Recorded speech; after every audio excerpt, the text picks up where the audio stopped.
Good morning students. आप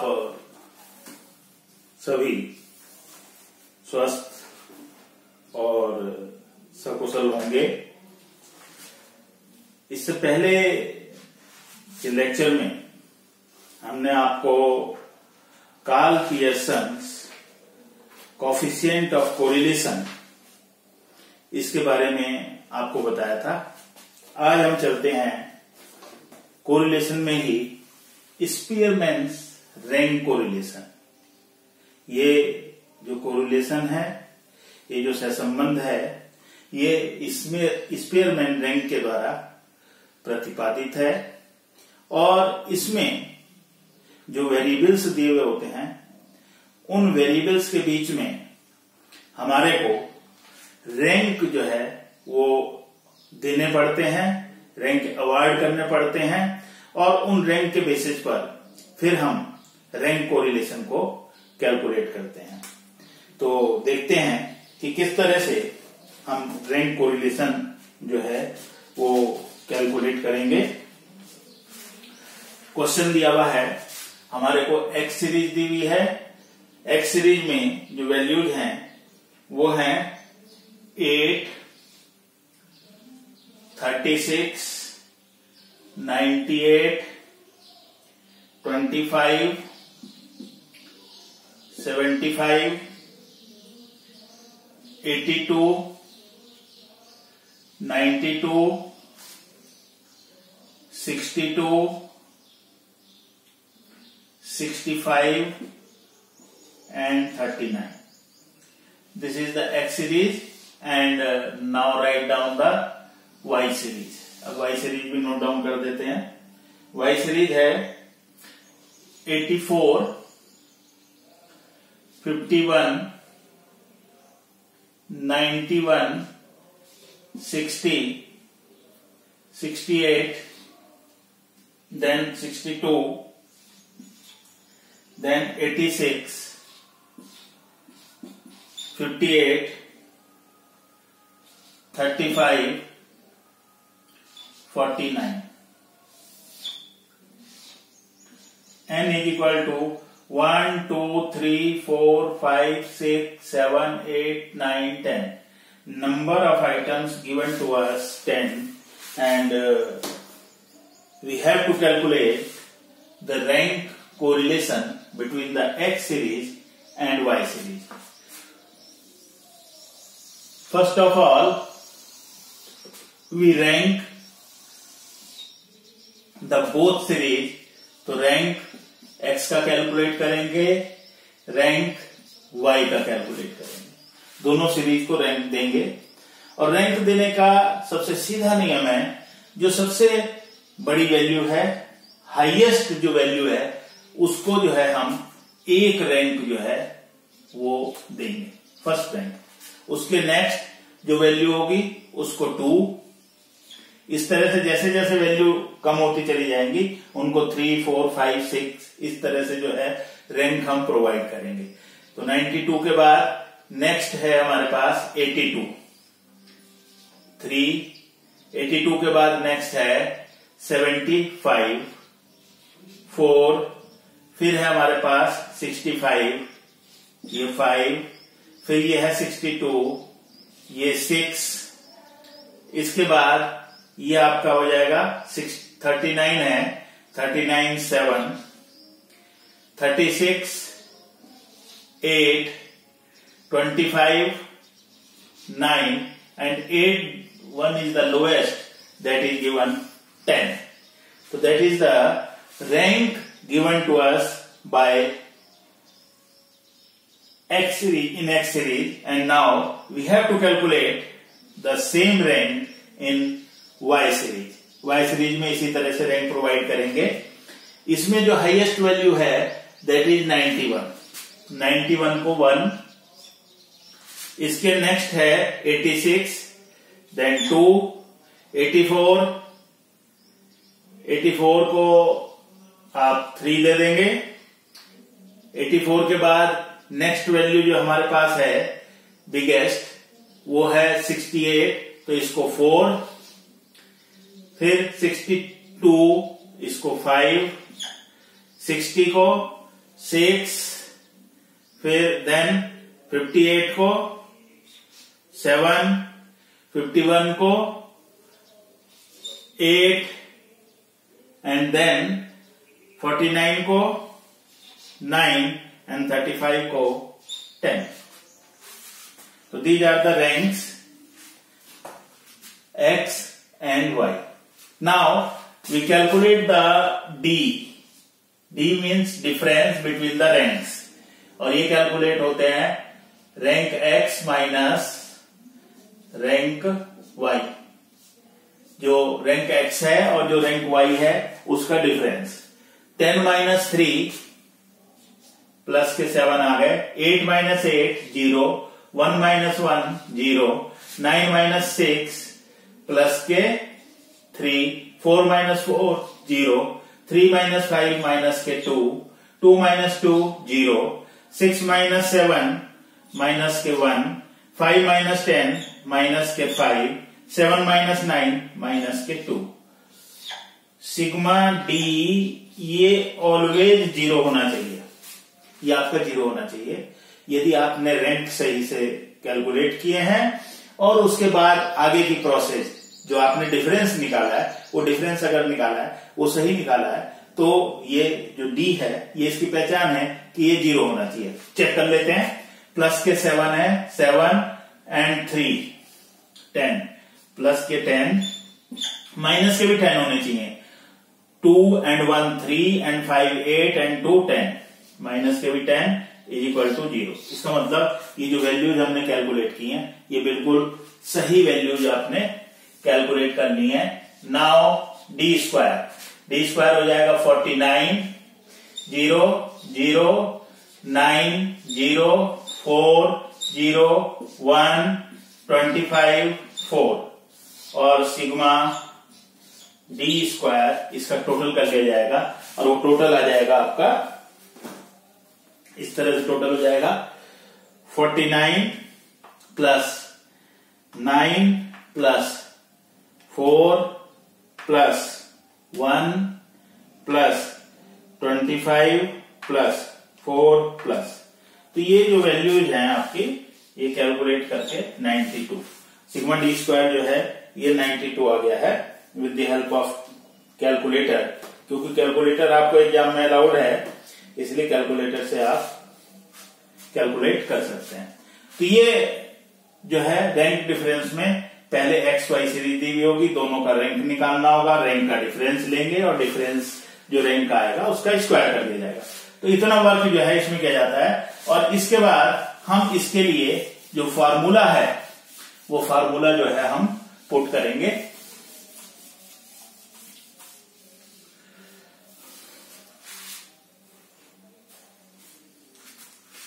इसको जैसे डिनोट किया जाता है P 1 minus 6 sigma D square upon N square minus 1. इससे हम इसको डिनोट करते हैं. 1 माइनस 6 सिग्मा डी स्क्वायर आया था 92 अपॉन एन थे 10 का स्क्वायर माइनस 1. आगे और सॉल्व करेंगे. 1 माइनस 92 इंटू 6 ये आ गया आपका 552. 10 का स्क्वायर करेंगे 100 माइनस 1 99 इंटू 10 तो ये आ जाएगा 990. 1 minus 552 divided by 990 that is 0.56. तो जो वैल्यू आएगी आपकी 0.44. That is your answer. तो you can say that in x and y series there is a positive moderate degree of correlation. Find out. तो ये इस तरह से जो है आपने देखा कि रैंक डिफरेंस मेथड से हम कोरिलेशन को कैलकुलेट कर सकते हैं। अब मैं आपको एक और क्वेश्चन लेकर के समझाता हूं कि रैंक डिफरेंस में और क्या प्रॉब्लम आ सकती है, किस तरह की प्रॉब्लम आ सकती है। अभी जो क्वेश्चन आपने किया वो बिल्कुल सिंपल क्वेश्चन था, उसमें किसी तरह का कोई जो फिगर वैल्यूज दी हुई थी उसमें कोई भी वैल्यूज रिपीटेड नहीं थी। अगर क्वेश्चन में वैल्यूज रिपीटेड आ जाए, रिपीटेड वैल्यू आ जाए, तब किस तरह से आप उस क्वेश्चन को करेंगे ये देखते हैं हम नेक्स्ट क्वेश्चन में। एक क्वेश्चन में और लिख रहा हूं, एक्स हमारे को दिया हुआ है 32, 34, 37, 45, 37, 45, 31, 30, 31, 30, 37, 35, 37, 35, फिर 37, 33, 37 और 33। This is the question in and Y series. इसी तरह से वाई सीरीज भी दे रखी है, तो वाई सीरीज को भी लिख लेते हैं 40, 48, 40, 48, 50, 60, 50 एंड 60, फिर 48, 35, 48, 35, 48, 46, 48, 46, 51, 42. This is the question given to you and you are advised to calculate rank correlation. First of all, we find out the number 1, 2, 3, 4, 5, 6, 7, 8, 9, 10. Number of items is given to us 10. Now we start our next process.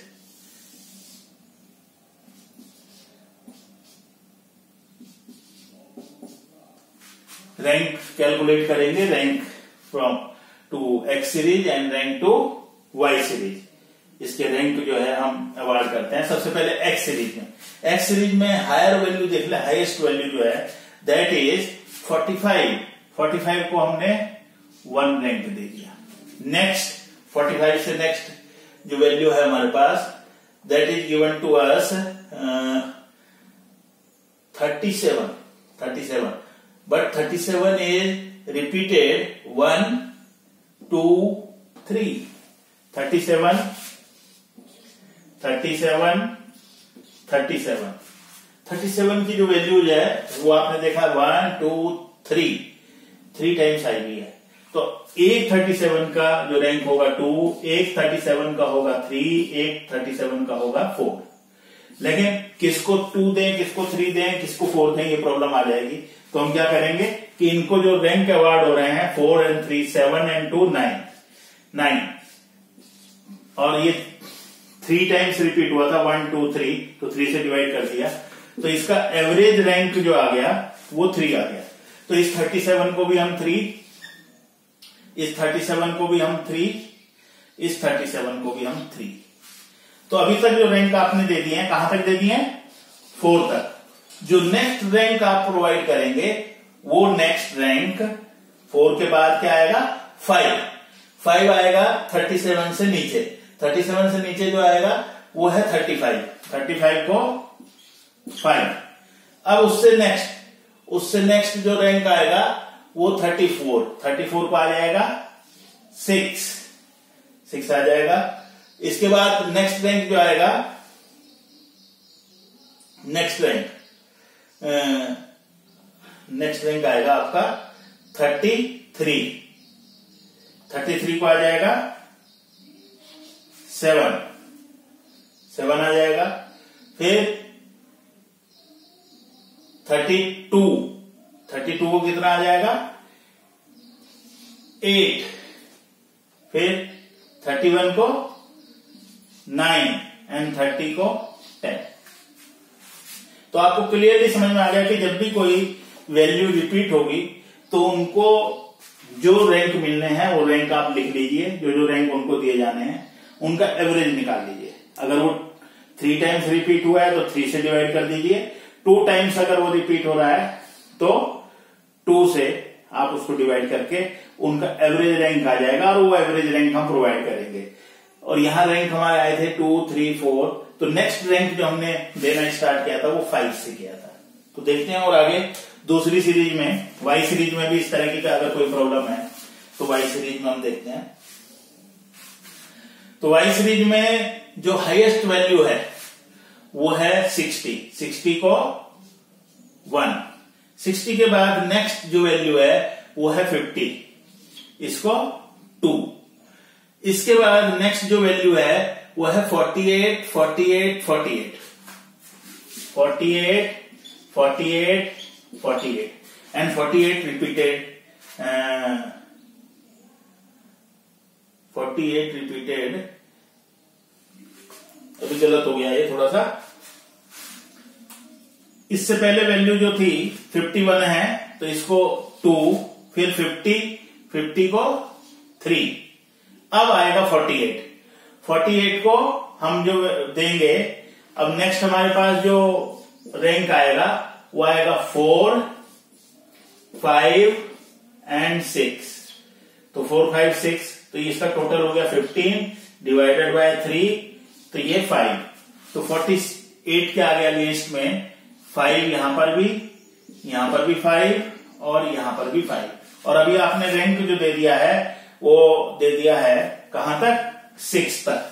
अब जो next rank दिया जाएगा 46 को, 46 इसको जो rank मिलेगा वो 7, फिर नेक्स्ट रैंक जो आपको दिया जाएगा 42 को वो आ जाएगा 8, 40 को 9 एंड 35 को 10, 35 को 10। तो इस तरह से आपने देखा कि ये जो रैंक हैं ये रैंक आपने प्रोवाइड किए। अब नेक्स्ट कॉलम हमारा डी, और हमने बताया था कि डी क्या होता है, RX माइनस RY, यानी कि rank X minus rank Y।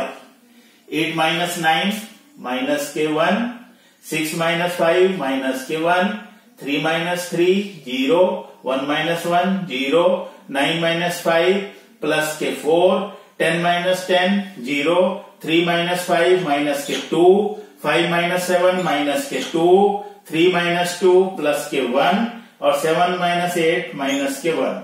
और मैंने अभी थोड़ी देर पहले आपको बताया था कि सिग्मा डी जो है वो 0 होना चाहिए अगर आपने सही रैंक अवॉइड किए हैं और रैंक का जो डिफरेंस है वो सही तरह से निकाला। तो देखते हैं, पहले हम प्लस के टोटल कर लेते हैं। प्लस के हैं 4 एंड 1 5, 4 एंड 1 5,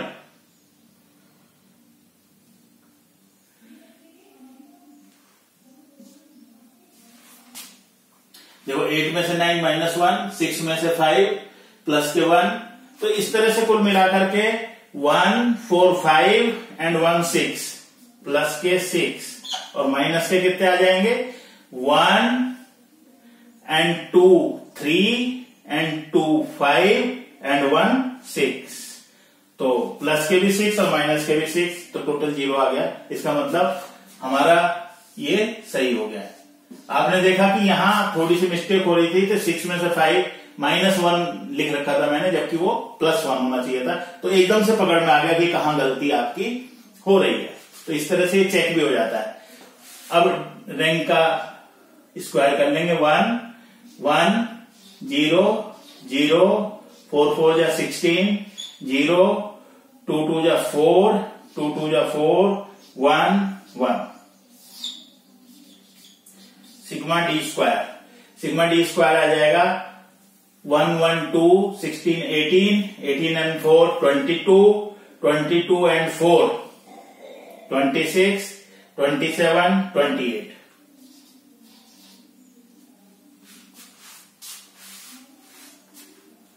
तो ये आपने देखा कि ये वैल्यूज आपने कैलकुलेट कर ली, टेबल बना ली।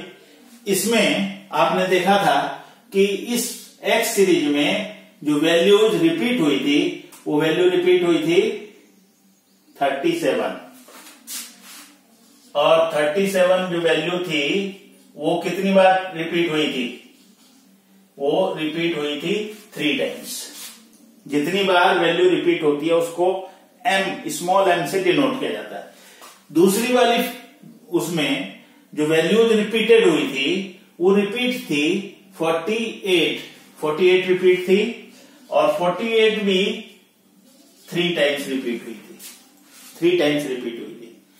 फार्मूला हमारा जो है वो सेम है, सेम फार्मूला जो है रैंक कोरिलेशन का हम अडॉप्ट करेंगे, लेकिन यहां पर रिपीटिशन ऑफ फिगर्स और वैल्यूज के रिपीट होने के कारण हमारे को अपने फॉर्मूले में थोड़ा सा रिवीजन करना पड़ेगा। जब भी कोई वैल्यू हमारे पास रिपीट होती है तो ये आप नोट कर लें, 1/12 m की क्यूब माइनस m। जब भी कोई भी एक वैल्यू रिपीट होती है तो हमारा फॉर्मूला इतना जो है इंक्रीज हो जाता है, इतना फॉर्मूले में हमारी वैल्यू जो है वो ऐड हो जाएगी। किस तरह से ऐड होगी वो देखते हैं। फिलहाल एक बार किसी भी फिगर के रिपीट होने पर इतना वैल्यू जो है आपका उस फॉर्मूले में ऐड हो जाएगा। और m की वैल्यू मैंने बताया कि जो वैल्यू रिपीट हुई है वो कितनी बार रिपीट हुई है। 3 बार रिपीट हुई है तो 3 लिख देंगे, 4 बार रिपीट हुई है तो 4 लिख देंगे, 4 टाइम्स रिपीट हुई है तो 4 टाइम्स, और 2 टाइम्स रिपीट हुई है तो 2 लिख देंगे। तो मैं समझता हूं कि इतना आपको क्लियर हो गया है। अब हम इसको फॉर्मूले में लगाते हैं और रैंक कोरिलेशन जो है कैलकुलेट करते हैं कि रैंक कोरिलेशन किस तरह से कैलकुलेट किया जाएगा। 1 - 6 सिग्मा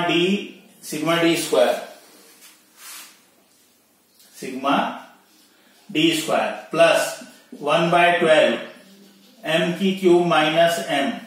2 बार वैल्यू रिपीट हुई है, एक बार 37 एक बार 48, तो एक बार रिपीट होने में मैंने बताया था इतना बढ़ जाएगा। अब 2 बार हुई है तो एक बार और लिख देते हैं m की क्यूब माइनस m। तो ये फॉर्मूला आपका हो गया, बाकी कोई चेंज इसमें नहीं है, बस केवल इतना वो इंक्रीज हो जाता है फॉर्मूले में एडजस्टमेंट के कारण। n स्क्वायर माइनस 1 ये फॉर्मूला है। पुट करते हैं वैल्यू 1 - 6 सिग्मा डी स्क्वायर हमने जो कैलकुलेट किया था वो था 28 का, प्लस 1/12 m है 3 की क्यूब माइनस 3 प्लस 1/12 दूसरा भी m जो है 3 है तो 3 की क्यूब माइनस 3 ब्रैकेट बंद अपॉन 10 का square minus 1 is equal to 1 - 6 28 plus, अब इसको सॉल्व करते हैं। 3 की क्यूब हो जाएगा 3 × 3 × 3 दैट इज 27 आ जाएगा। 3 माइनस करेंगे तो 24, 12 से डिवाइड करेंगे 2, 24 को अगर हम 12 से डिवाइड करेंगे 2। ऐसे ही 3 का क्यूब 3 × 3 × 3 27 माइनस 3 24, 12 से डिवाइड करेंगे 2 अपॉन 10 का स्क्वायर 100 माइनस 1 99, 10 से मल्टीप्लीकेशन होगा 990 is equal to 1 minus 28 into plus 2 तो 28 प्लस 2 तो इसका मतलब हो गया 32 into 6 is equal to 192 upon 990 is equal to 1 minus 192 divided by 990 that is 0.193 तो ये इसमें से हम डिडक्ट कर देंगे, ये लेस कर देंगे, -1 is equal to 0.80 0.807, that is your answer. So now you can say that in X and Y series there is a high degree of positive rank correlation found.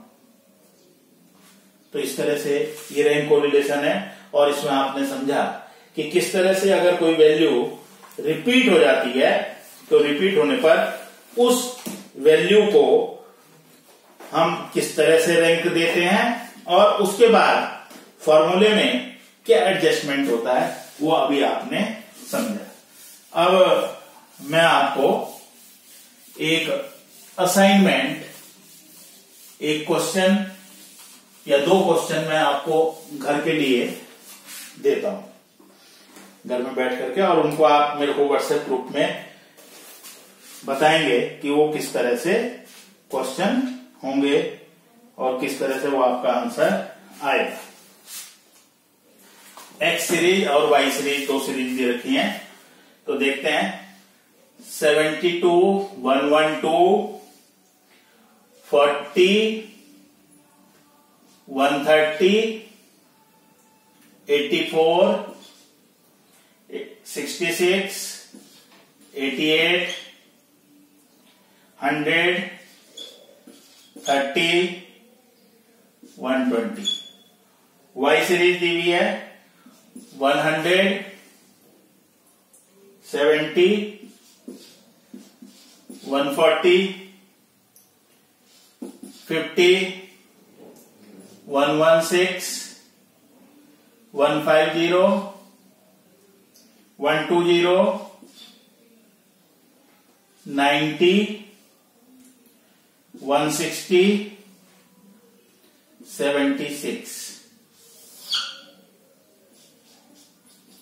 1, 2, 3, 4, 5, 6, 7, 8, 9, 10 n is equal to 10 ये दिए हुए हैं, और आपको जो है इसमें rank correlation निकालना है, और ये रैंक कोरिलेशन जो है आपका आना चाहिए, P इज इक्वल टू आना चाहिए -0.927। तो एक तो ये आपको करना है, दूसरा क्वेश्चन भी मैं आपको देता हूं जो घर से करने के लिए, एक ये करना है, एक और करना है आपको।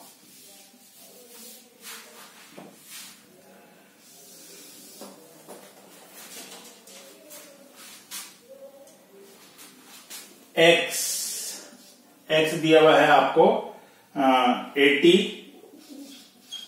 Then 78, 75, 75, 68, 67, 60 and 59। ये एक्स सीरीज दी हुई है। फिर वाई सीरीज दी हुई है। वाई सीरीज में है 12, 13, 14, फिर अगेन 14, फिर 14, 16, 15, 17। इसमें n जो दिए हुए नंबर ऑफ आइटम्स 1, 2, 3, 4, 5, 6, 7, 8 n दिए हुए हैं 8, और आपका आंसर जो होगा P इज इक्वल टू 0.929। ये भी नेगेटिव में होगा, ये भी माइनस में होगा, नेगेटिव में 929। तो ये दो क्वेश्चन हैं आपके लिए, और आप इनको आज कर लीजिए, और अपनी किसी भी पेज पर इसको सॉल्व करके इसकी फोटो खींच करके मेरे को व्हाट्सएप ग्रुप में अवेलेबल कराइए अपने नाम के साथ में, तो मैं चेक कर लूंगा कि आपने इसको ठीक किया है या नहीं किया। और यदि किसी तरह की कोई समस्या आपको इसमें आती है तो उस समस्या का निवारण जो है हम इसमें करेंगे। फिर और क्वेश्चंस भी देखेंगे कि किस तरह से और क्वेश्चंस भी आपको कराने हैं।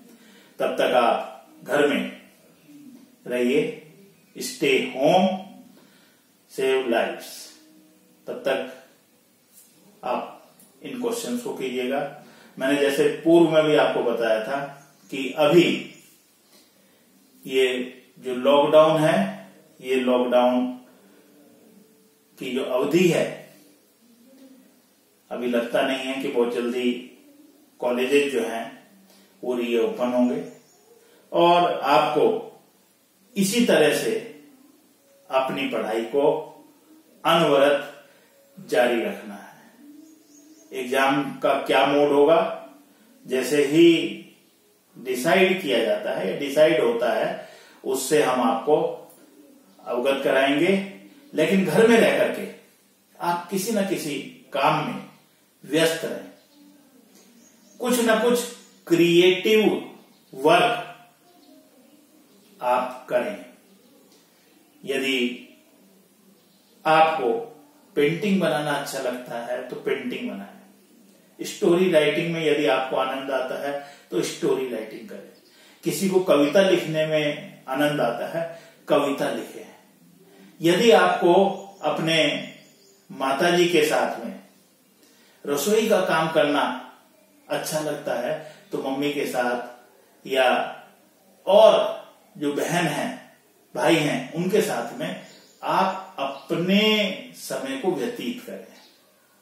किसी भी तरह से बोर ना हो, बोरियत को दूर रखें। खाली समय है, खाली समय में टीवी देखें, पिक्चर्स आ रही हैं, पिक्चर्स को देखें उसमें, और बाकी समय हमने आपको व्यस्त कर ही रखा है। तो ऑनलाइन क्लासेस के माध्यम से आप सारी ऑनलाइन क्लासेस जो हैं वो ज्वाइन करें। मैं समझता हूं कि आपको इस मेथड के द्वारा, ऑनलाइन क्लासेस के द्वारा एक नया एक्सपीरियंस अनुभव हो रहा होगा कि इस तरह से भी पढ़ाई का एक सोर्स हो सकता है।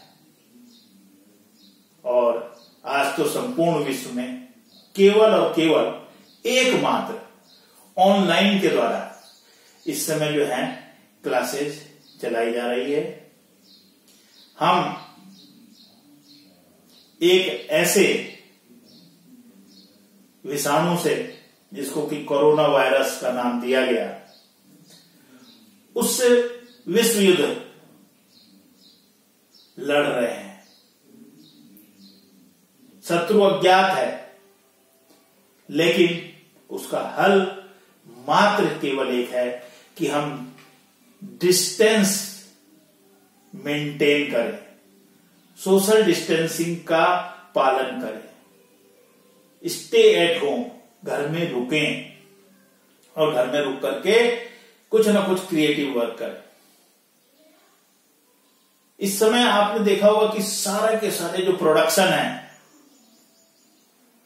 जितना भी उत्पादन था, जितनी भी कंपनीज थी, जब लॉकडाउन पीरियड चल रहा है तो उनमें भी उत्पादन का बंद कर दिया गया है, उत्पादन नहीं हो रहा है। तो इससे क्या होगा कि आगे आने वाले समय में इन वस्तुओं की, जो वस्तुएं वो प्रोडक्ट तैयार करते थे, उनकी कमी हो सकती है। लेकिन भारतवर्ष प्रारंभ से ही कुटीर उद्योग धंधों पर निर्भर रहा है और भारत के लिए एक स्वर्णिम अवसर है कि वह अपने कुटीर उद्योग धंधों को पुनर्जीवित करे। और वो पुनर्जीवित कैसे होगा? वो इस लॉकडाउन के पीरियड में हो सकता है।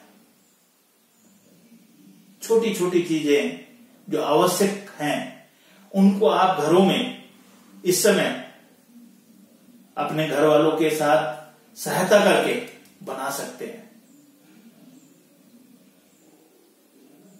और फिर आवश्यकता अनुसार उनको बाजार में सप्लाई भी किया जा सकता है, जैसी उनकी डिमांड होगी। फॉर एग्जाम्पल, आप पापड़ बनाइए घर में। कुटीर उद्योग धंधे हैं, कुटीर उद्योग धंधे में जो भी चीजें, छोटी छोटी चीजें, चाहे वो खाने पीने से संबंधित सामग्री से हो, दस्तकारी से संबंधित हो, या अन्य चीजें हों जिनको आप घर में बैठ करके आराम से कर सकते हैं, जिनकी डिमांड हो रही है, जिनको बाजार में मांगा जा रहा है, और कुछ नहीं तो आजकल कोरोना वायरस से निपटने के लिए मास्क की बहुत ज्यादा डिमांड हो रही है, और अब तो आप कपड़े की सहायता से भी मास्क को बना सकते हैं। तो इन सब कार्य को हम करें, इसमें किसी भी तरह की कोई श्रम की आवश्यकता नहीं है, और इन सब कार्यों को करने से दो फायदे होंगे। एक, हमारा जो समय घर में रहने का है वो अच्छी प्रकार से व्यतीत होगा, पता ही नहीं चलेगा कि किस तरह से पूरा दिन व्यतीत हो गया। दूसरा, बोर नहीं होंगे।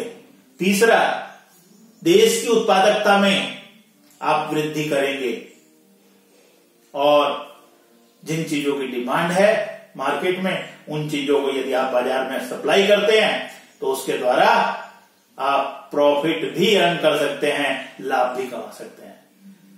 तो इस अवधि में आप बहुत सारे कार्यों को कर सकते हैं। तो मैं पुनः आपको इन सभी कार्यों में व्यस्त रहने के लिए कहता हूं, और साथ ही साथ आपसे यह भी अनुग्रह करता हूं कि आप घरों में बने रहें और घर में रह करके क्रिएटिव वर्क से जुड़ें। मैं पुनः आपसे कल एक नई वीडियो के साथ में मिलता हूं, जिसमें हम फिर पुनः चर्चा करेंगे। यदि इनमें किसी तरह की कोई प्रॉब्लम आएगी तो फिर हम पुनः चर्चा करेंगे, और फिर रैंक कोरिलेशन को फिर और आगे से बताएंगे। तब तक के लिए बाय, सी यू।